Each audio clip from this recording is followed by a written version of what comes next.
But yeah, when it was time to transfer, I basically narrowed it down to schools that had top engineering programs that were in industrial kind of environments, schools that were within 8 hours, because St. Mike's was an 8-hour drive. So I'm like, in case it's a drive, I don't want to have it to be even further than where I was used to with St. Mike's. And they needed to have an open application at the time because it was already July. And I narrowed it down to University of Akron in Ohio and University of West Virginia. And then I remember one time in Vermont, we were joking around. And I was like, I think Vermont's probably like the least diverse state in the country. And we ended up looking it up, and it was West Virginia. And I remembered that stat. And I was like, I'm not going to University of West Virginia. So that's how I ended up at University of Akron. And I didn't go for a visit or anything. I spoke to my advisor on online, like a conference like this. She told me about the school, gave me like a... Now, I know where the story is going. Do you Right. think a visit might have changed your mind, or at that point, the options were limited? Yeah, the options were limited. So, the same way with St. Mike's, by the time I took my first visit to St. Mike's, I already applied and got in. So I knew I was going. So same thing with Akron. By the time I took my visit, it was just so I knew when it was time to move in where I was going. So my mentor through the feather, his name is Courtney Bennett. His sister worked out there.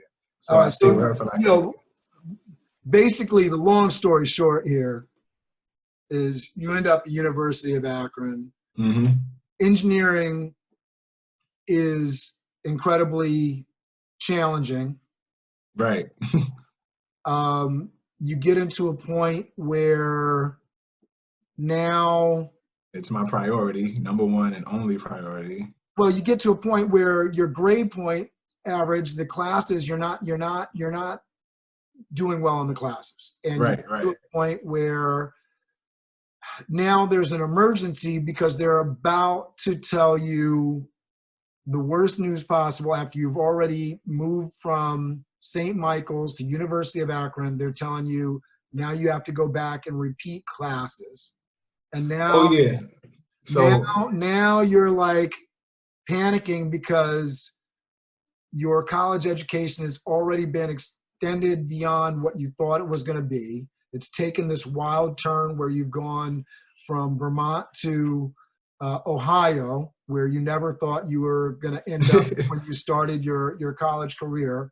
And now, yet again, they're throwing a curveball because you're in this engineering program and you've worked so hard to get there. They've disallowed credits just for you.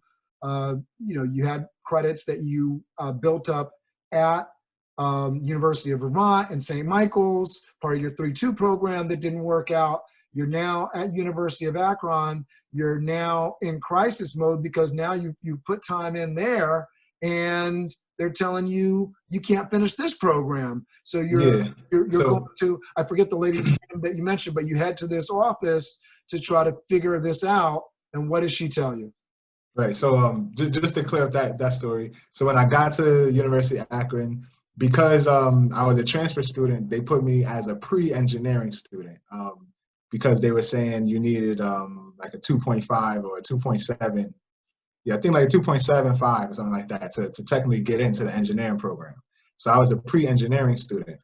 But by the time I got there, all of my classes were junior level courses. So none were very easy. So again, I was doing pretty much the same kind of work, 2.5 level for the next 2 years. But my second year there, I was taking junior and senior level courses. So I failed one class, which was a computer programming class. I made that up over the summer at CCNY. But again, 2.5 level GPA. So what I thought was going to be my last year there was my third year. I signed up for all senior level courses because I already passed some the year prior.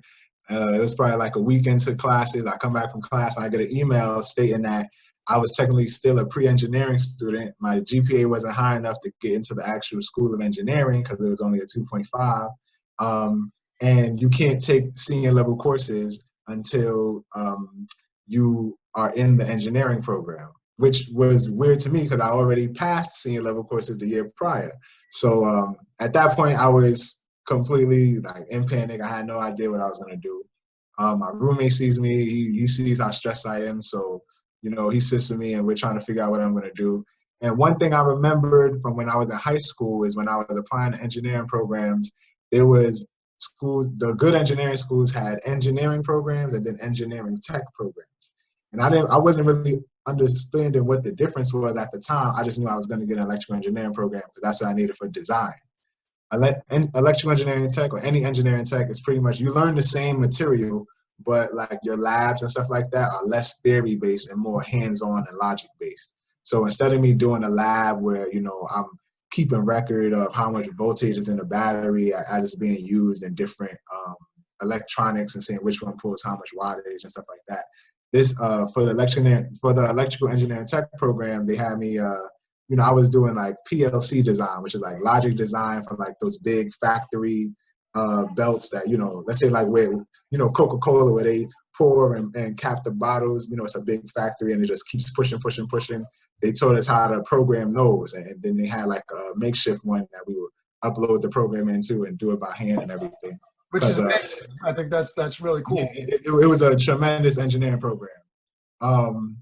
So I pretty much, once I get that information, I look up electrical engineering tech, I look up what the requirements are for it, and I see pretty much all the classes there I already took, other than a few of the senior level classes. So I contact the lady, I don't remember her name, but she was the head of the engineering tech admissions for University of Akron. I email her, she emails me back saying she's gonna leave her office in an hour.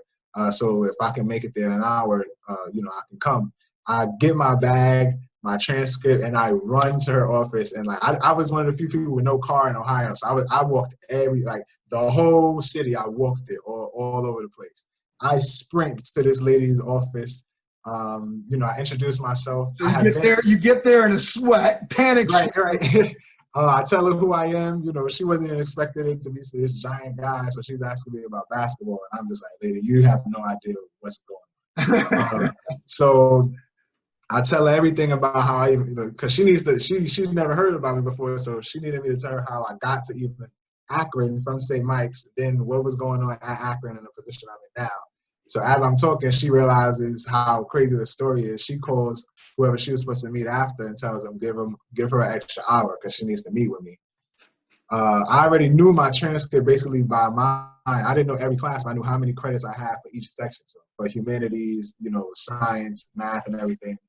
And you know, I told her, you know, she was able to pull up my record with all my transcript, and she does some calculating, and she looks at me and she says, "Well, it looks like for you, if you transfer to electrical engineering tech program, you can graduate this year."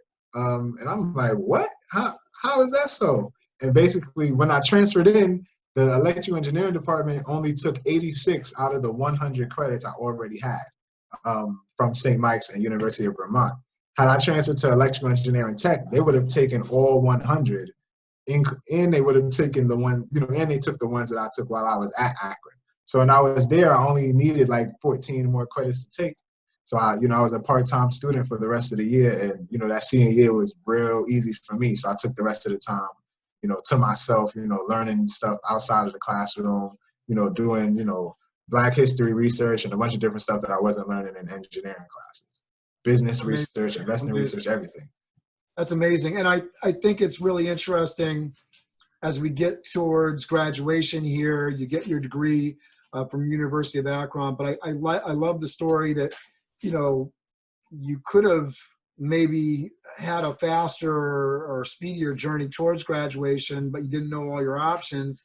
Right. I think that it's interesting in your engineering career that you have now. Obviously, you work for an employer, but you're working on building your own company, contracting firm, and understanding that there's money to be found and understanding all of the different options that are available to you in the world and all the different ways that you can take advantage of opportunity programs that are in New York and beyond.